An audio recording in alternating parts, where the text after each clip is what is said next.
नागपूरच्या हुडकेश्वर पोलीस ठाण्याने केलेल्या जलद आणि अचूक तपासामुळे 11 गुन्हे उघडकीस आले आहेत।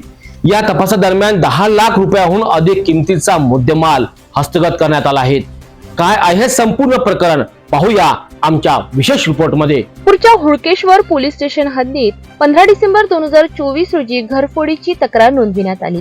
या घरफोडीमध्ये 251 ग्राम सोन्याचे दागिने आणि 53,000 रुपये नगद असा एकूण 10,06,000 रुपयांचा मुद्देमाल चोरीला गेला होता। हुडकेश्वर पोलिसांच्या तपास पथकाने तात्काळ घटनास्थळी जाऊन पंचनामा केला आणि सीसीटीव्ही कॅमेरे तपासले असता त्यात काही संशयित इसम दिसले आणि गुप्त बातमीदारांकडून त्यांची माहिती घेतली असता पोलिसांच्या तपास पथकाने तात्काळ कारवाई करत 48 तासांच्या आत आरोपी समीर हुमणे याला पकडले।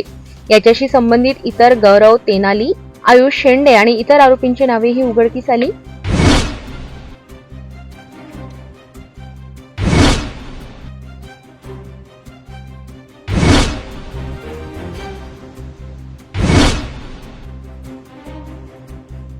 गुप्त माहितीच्या आधारे बालाजीनगर येथे दबा धरून पोलिसांनी आरोपींना पकडले। पोलिसांनी आरोपींकडून 171 ग्राम सोन्याचे दागिने, चोरी केलेले दुचाकी आणि चोरीस वापरलेले बर्गमन मोटरसायकल जप्त केली। आरोपींनी तपासादरम्यान अन्य 11 गुन्ह्यांचीही कबुली दिली। त्या अपराधांवर काही गुन्हे उघडकीस आले आहे।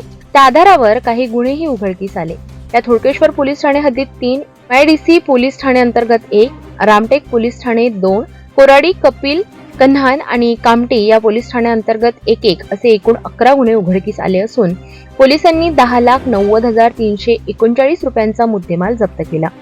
या तपासाने पोलीस ठाणे हुडकेश्वर यांच्या कार्यक्षमतेला एक नवीन गती मिळाली आहे। हुडकेश्वर पोलीस ठाण्याच्या डीबी पथकाने केवळ 2 दिवसातच हा गुन्हा उघडकीस आणून उत्कृष्ट कामगिरी केली आहे। यामुळेच नागपूरकरांमध्ये पोलीस दलाविषयी विश्वास वाढला आहे। अशा गुन्हेगारीला रोखण्याकरिता पोलिसांचे असे प्रयत्न निश्चितच कौतुकास्पद आहेत।